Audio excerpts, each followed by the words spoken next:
Well, good morning to you.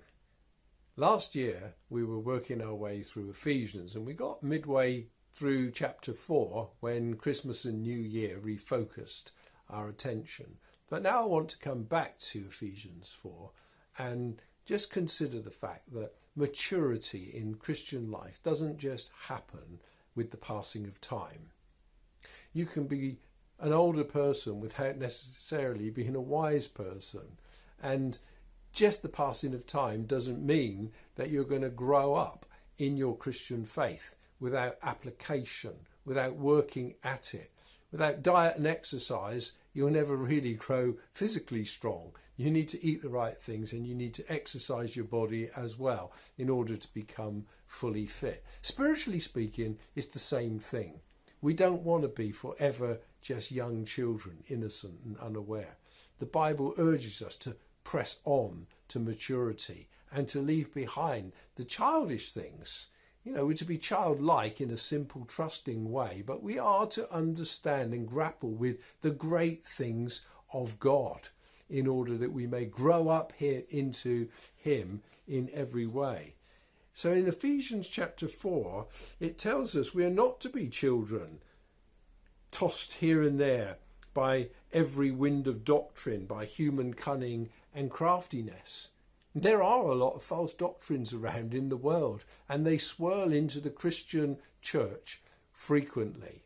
We need to be on guard and alert for things that just aren't centre stage, diverting our attention from Jesus and His fundamental purpose for our lives.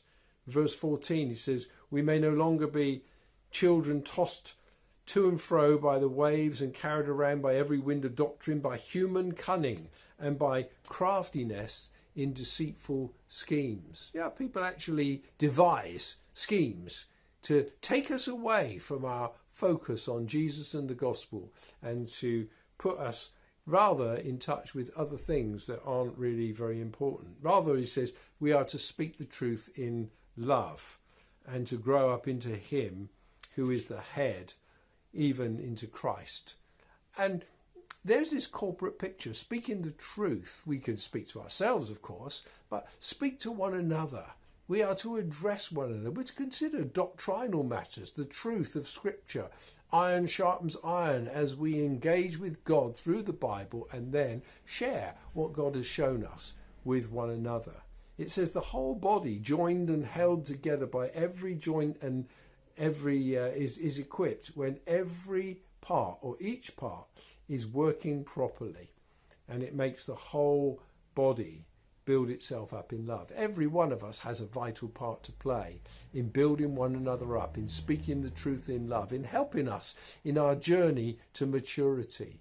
As a pastor, I need you to speak into my life, and as you need me as a pastor to speak into your life. But I'm not the only voice. We need one another. It's a body function, and that's how we grow to maturity.